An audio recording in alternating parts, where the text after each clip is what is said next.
Hi, I'm Nelson. Elvira, Nereida. Michael. Jose, Frank. Hello, my name is Josewa Aranzamendi, and I will be talking about robots taking over people's jobs. That's robots taking over people's jobs is a big issue going on right now. Since technology has been increasing over time, in the past decade, exactly, more and more jobs are being taken over by jobs. If you go to, let's say, cashiers at Walmart, they are being replaced by now by self-checkout machines. If you honestly, if you go there, you see a lot of those. A big factor right now is the industry business, especially in factories and plants. Robots are taking over the job positions, making more money for the company because they don't want to spend more money on the employees and all that. But due for this, a lot of people are starting to become unemployed, and that is a big issue going on in the country because that's not good for economy-wise.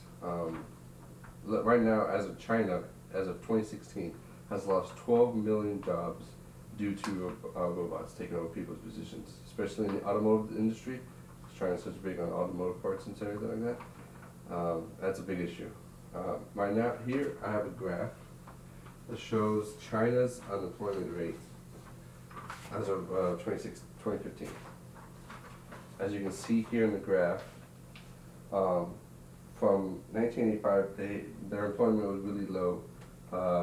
They were doing, their economies were growing pretty well. But as you can see over time, as technology has progressed over time, unemployment has gone up and up and up and up.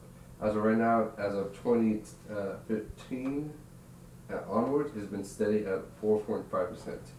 So that's pretty high for a country, due to just automated robots taking over people's jobs. So I'll show you little calculations. This graph here shows the amount of robots installed per 10,000 employees throughout the entire world. So one robot per 10,000 employees. That's how much it takes for that. So and that's in Republic of Korea, so North and South Korea. There's about 631 robots per 10,000 employees. So that's a lot of people, out of the job just because of robotics going in Korea. It's the same thing in Singapore. Germany is about 300. The United States is about 189, and the average for throughout all the countries here is 74. So 189 robots per 10,000 employees is quite above average. So that's a big issue. Things you need to be concerned about. Unemployment. That's one of the biggest issues right now going on with robots taking over people's jobs. People losing jobs.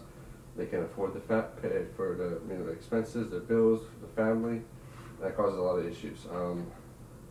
Many people are struggling to survive, and usually with unemployment rate, people can't really afford it. The other issue that causes after unemployment is the economy issue. Economy doesn't grow per se very well with unemployment being pretty high. It's a big issue. I would say that pretty much the government has to pay for these people because most of them don't file unemployment because they can't find work because most of these jobs are actually specifically tasked for certain people who have done this for many years, and many of these people don't have degrees. So in this country, and most countries too now, you have to have a degree to get a good job. So for them, this job means a lot for them. And since the economy, and since most people are unemployed, they can't pay their taxes. And obviously, when they find employment, the government pays for them, and the government uses the taxes that people pay to pay for all this stuff. So if less people pay taxes, less money goes into the government. More government has to pay for people's unemployment. It's just going to cause the debt to go up and up and up. So, but I have several solutions for that. One solution I think is the creating robots to work with people, not like per se take people's jobs, but to work with, make their life a lot easier in making production. I know by doing this, production will increase over time because it makes the job much more easier for a person to do their job with robots. And for that, causes more people to produce more stuff. Makes it easier. Like, all right, let's get going. Come on, let's go. And so that's better for the company, because in the end, it's making them more money, but also keeping the people's jobs. So it's a win-win situation for both people. Now, if that does not work, though, a petition, it will be another option. Just get people sign the petition saying about the issue, educate them what's going on, and eventually showing it to the government and the companies. So look, this is an issue. We don't want this to happen. We got to do something about this. And so that's one of the easiest ways we can do this. If we fight for this cause, we know for sure that the people who are unemployed won't be unemployed, because we're fighting for the cause. We're trying to keep their jobs.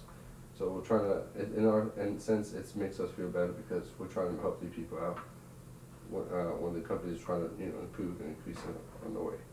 And the economy will negatively be impacted. Like I said, unemployment rate won't be affected, and so it'll be all like that. If we don't fight for the cause, many people lose their jobs, won't be able to afford for their families and all, and that's a big issue. And of course, the economy will be affected by unemployment and everything like that. So it's quite an issue. But in conclusion, I hope, like I've explained everything that's going on. I will educate you as much as I possibly can with you guys, and I really hope you guys, fight for the right cause and help me pursue this. But thank you.